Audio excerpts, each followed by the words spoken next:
इम्तियाज जलील जिंदाबाद, इम्तियाज जलील जिंदाबाद, इम्तियाज जलील जिंदाबाद। उनको तो वोट मिलना ही मिलना है। ऐसा नहीं है कि एक ही कम्युनिटी का मिलेगा, हर कम्युनिटी का वोट मिलेगा उनको। ये बारी को तो इंशाल्लाह अल्लाह ने चाहा तो डबल लीड से आएंगे। पिछली बार जो लीड से चुन के आए थे उससे 10 गुना ज्यादा लीड से इंशाल्लाह चुन के आए।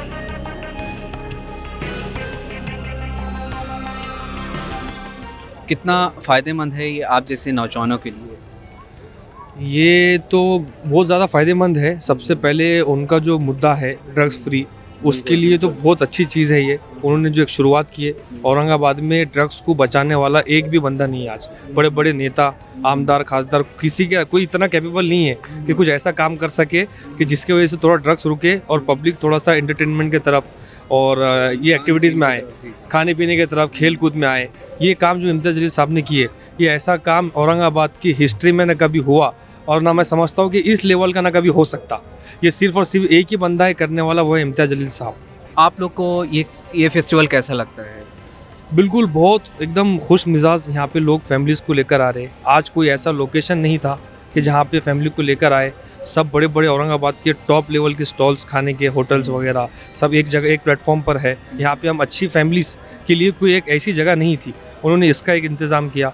बहुत अच्छा ये मतलब जो फेस्टिवल हुआ है, मेरी नज़र में औरंगाबाद में तो ऐसा फेस्टिवल नहीं हुआ है कभी। अगर मैं एमपी इम्तियाज़ जलील साहब के डेवलपमेंट की बात करूं, चूँकि 5 साल हो रहे हैं अभी, तो इन 5 सालों में एमपी इम्तियाज़ जलील साहब ने कितनी इमेज चेंज की है, कितनी तस्वीर बदलने में कामयाब हुए हैं औरंगाबाद की? औरंगाबाद, सबसे पहली बात तो औरंगाबाद में एमपी का कुछ लोगों को सेंट्रल एरिया वगैरह और वेस्टर्न साइड एरिया में किसी को एमपी का नाम भी नहीं पता था।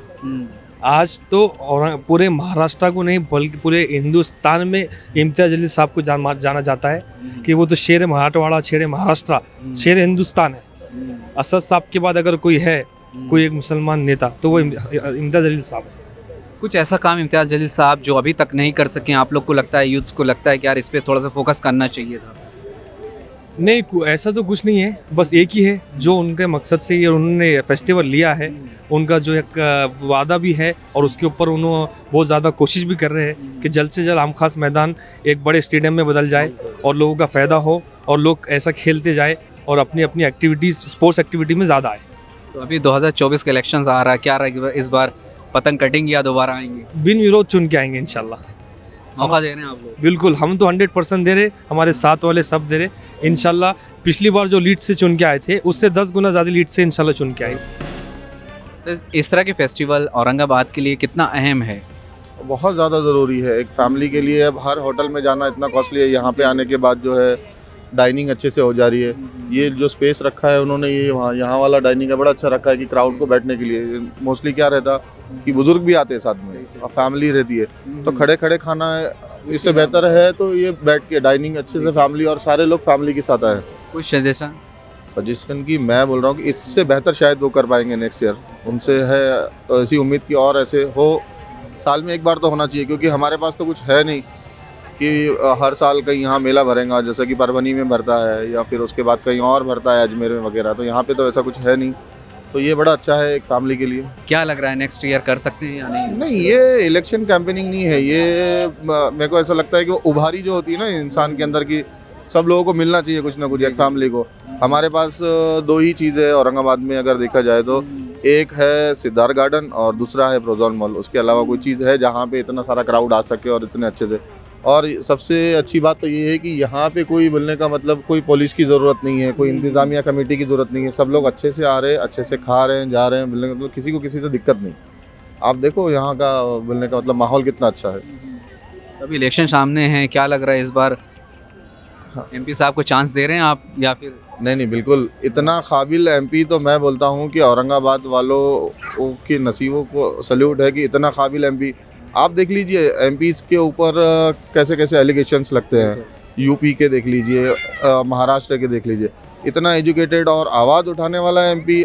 हर वो चीज़ को ऐसा नहीं है कि सिर्फ वो कौम का रहनुमा है, यानी कि अभी जो उन्होंने बैंक का भी किया, आदर्श बैंक का किया, फिर उसके अलावा वो सारी जनता के साथ है और उनको अच्छा खासा सपोर्ट है। बस अब देखते हैं, देखो उनको तो वोट मिलना ही मिलना है। ऐसा नहीं है कि एक ही कम्युनिटी का मिलेगा, हर कम्युनिटी का वोट मिलेगा उनको। लेकिन फिर भी लोग जो है समझदार है, औरंगाबाद के एजुकेटेड लोग हैं, और जो समझदार नहीं है तो वो भी समझदार हो जाएंगे। सर कुछ लगता है कि एमपी साहब ने अभी तक ये काम नहीं किया है, औरंगाबाद के लिए ये काम और करना चाहिए था उनको? देखिए एमपी साहब से जितना हो सकता है, एमपी साहब का क्या जिम्मेदारी है, रोड, लॉ एंड ऑर्डर बरकरार रखना, रोड का है, फिर ऐसे जो मुद्दे हैं जो पब्लिकली है उन्होंने अच्छे से हैंडल किए। बाकी सारे भी एमपीज थे यहाँ पे पिछले 30 साल में, आप देखिए।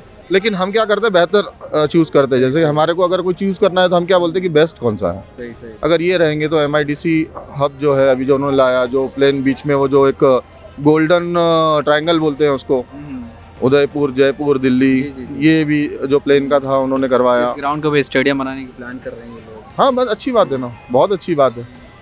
बहुत अच्छी बात है कि एक सिटी के अंदर एक ग्राउंड हो जाए।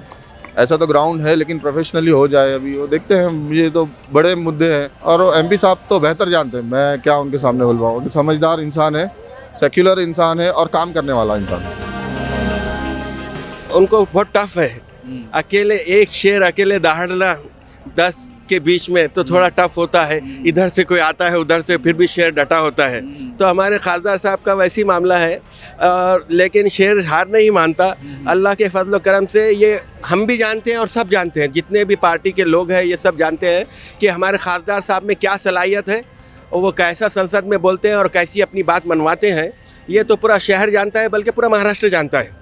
तो काम तो बहुत अच्छे हो रहे हैं। तकरीबन जो पुराने, ख़ास तौर से जो पुराने शहर की बात मैं करूँगा कि बहुत ज़माने से जो 25 साल तक हम चीखा करते थे कि नहीं सुनते, आज आप आकर देखिए वो महलों में पानी का नज़्म अच्छा है, रोड बन गई है और कोशिश जारी है साहब की। उनकी कोशिश की सराहना करूँगा मैं हमेशा। इस कोशिश को देखते हुए 2024 के इलेक्शन में किसको वोट कर रहे हैं आप? सवाल ही पैदा नहीं होता।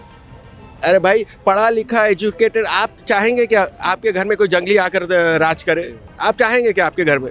तो हमारी भी नहीं, पढ़ा लिखा आदमी हमेशा पढ़ा लिखा ही होता है, तालीमी सूझबूझ रखने वाला और ख़ानदानी पढ़ा लिखा आदमी बोल सकता है, अपने काम मनवा सकता है, संसद में बोल सकता है। तो सवाल ही पैदा नहीं होता कि अरे भाई ये बारी को तो इंशाल्लाह अल्लाह ने चाहा तो डबल लीड से आएंगे। ऐसा है जी बिल्कुल है। चलिए बहुत शुक्रिया बात करने के लिए।